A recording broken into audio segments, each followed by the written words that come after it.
You wake up one morning, phone on the nightstand. You grab it like you always do, eyes half shut, drool on the pillow, dignity fully absent. You open your profile, and there it is. 100 million followers.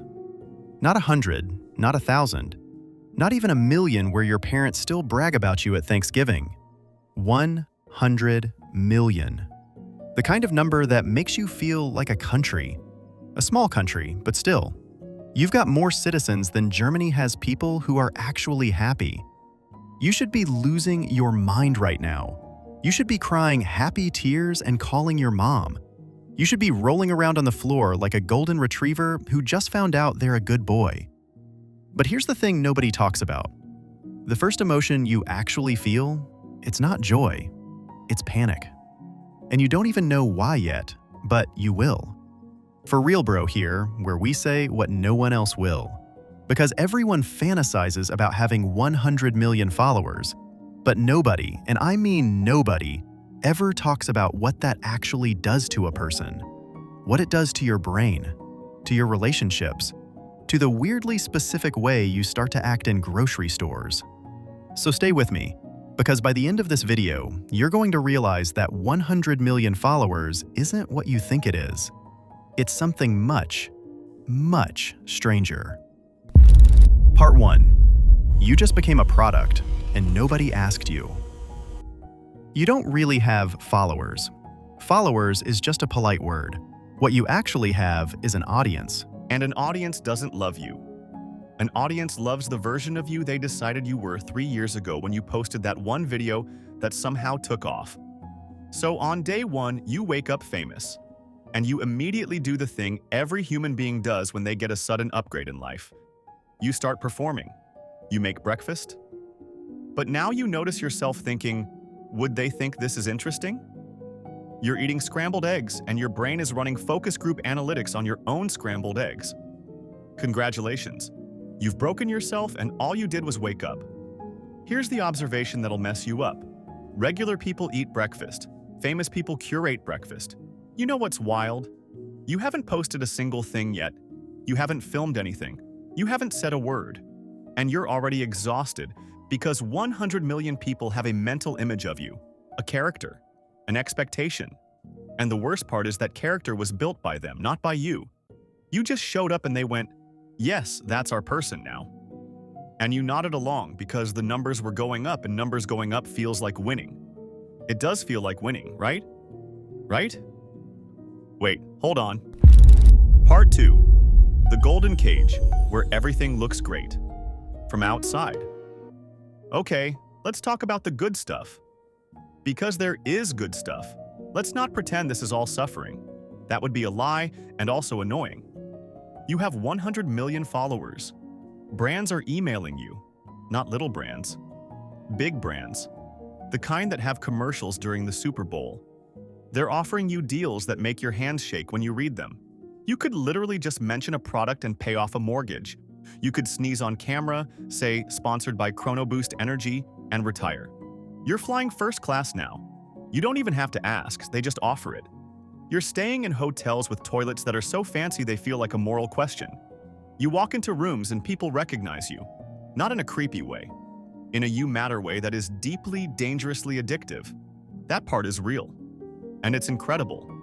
But here's the first hidden crack in the wall. You can never turn it off. Not on vacation, not on Christmas, not when your grandmother is in the hospital and you haven't slept in 36 hours. The audience doesn't pause. It doesn't take breaks. It doesn't say, oh, you're having a hard week, we'll wait. It refreshes. And refreshes. And refreshes. And the second you go quiet for a little too long, someone posts, is your name okay? I feel like something's off. You're fine. You were just sleeping, like a human. But now, 40,000 people are theorizing about your sleep. And here's the part that slaps you in the face like a cold fish. You built this. You asked for this. You made a video every week. You grew this audience. You woke up every morning and fed the machine. And the machine rewarded you. Now, the machine is hungry. And you are the food. Part 3. The loneliness that nobody sees coming. 100 million people know your name, and you have never felt more alone in your life. That sounds like a dramatic thing to say, and it is dramatic, but it's also just true. And anybody who's gotten even a fraction of that kind of visibility will confirm this with a dead look in their eyes that tells you they're not joking. Here's what happens to your relationships when you blow up. Your old friends don't know how to talk to you anymore, not because they hate you, because they don't know what the rules are now. Every conversation has this weird invisible tension. Are they filming? Are they going to post this? Am I in the video? They can't just be normal around you. And you can't just be normal either because you've spent so long performing normal that you've actually forgotten what it feels like. You meet new people and you can't trust any of them. Someone laughs at your joke and your brain goes, "Is that real? Or are they just trying to get close?" Someone offers to help you and you think, "What do they want?" A person asks to take a photo with you and you smile and say yes, but there's a part of your brain that's already somewhere else. This is the thing that no one in the "I want to be famous" conversation ever brings up.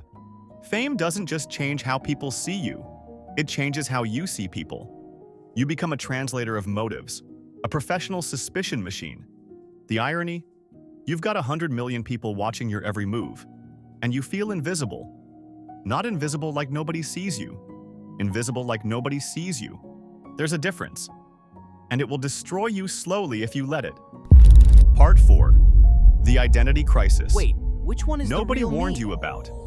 Okay, here's where it gets genuinely uncomfortable. Buckle up.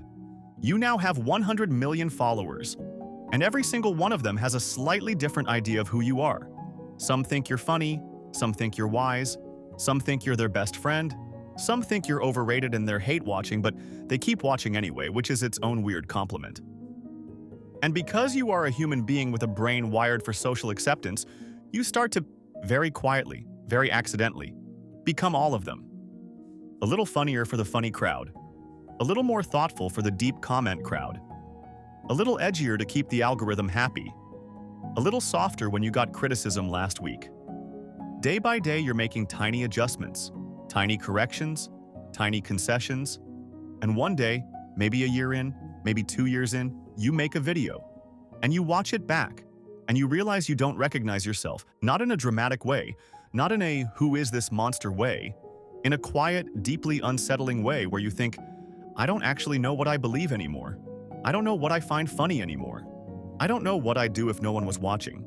That last sentence is the real one. What would you do if no one was watching? You can't even answer it, because the version of you that existed before anyone was watching has been slowly replaced by the version that was optimized for people watching. And the most hilarious, horrifying part? The audience doesn't even like the optimized version as much. They keep saying, "You used to be different.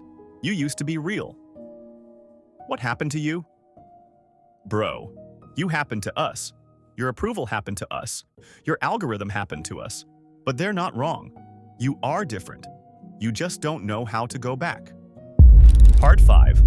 The twist nobody expected, and yet it was always there. Here's the theory reveal. Here's the thing this whole video was actually about. 100 million followers isn't a destination. It's a mirror. The biggest, most overwhelming, most impossible to escape mirror you've ever stood in front of. And it shows you everything. Not the flattering version, not the filtered version, everything. Your insecurities, your need for validation, your inability to sit still without checking if people like you, your compulsion to perform, your fear of being ordinary. You thought having 100 million followers would mean you'd finally feel like enough. But what actually happens is, you feel like not enough at a scale previously unavailable to regular people. 20 people ignoring you was manageable. 100 million people is a number so large your brain can't process it as real humans, so it processes it as a score. And scores can always go up or down. And the second it goes down even slightly, you don't feel like a person with a slightly smaller audience. You feel like a failure, publicly, permanently. In HD, here's what 100 million followers actually gives you. 100 million reasons to feel insecure. And here's the callback that's going to hit you like a truck going backward. Remember at the start of this video, when I said the first emotion you'd feel wasn't joy, it was panic? And you didn't know why yet? Now you do. Because some part of you already knew. Somewhere beneath all the fantasy, beneath all the, "oh my god, imagine," There was a quiet part of your brain going, "This will cost something, and I don't know if I can afford it." The people who handle massive fame the best, they're not the ones who stopped caring. They're the ones who were already full before the followers came. They didn't need the mirror. They already knew what they looked like. The rest of us? We're still standing there, adjusting the angle, trying to find the version that finally feels like enough. So here's my question for you, and I need you to be brutally honest in the comments, like embarrassingly honest. The kind of honest where you type it and then look around before you hit post.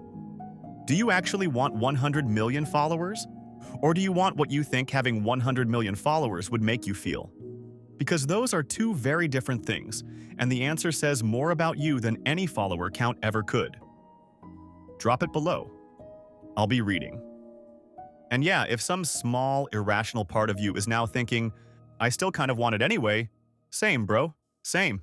Yeah, that's the most human thing in this whole video, and I refuse to apologize for it. Hit subscribe if you want more of this. Or don't. The irony of a video about the psychological damage of chasing followers, ending with a subscribe button, was not lost on me. I'm just as broken as you are. We're in this together.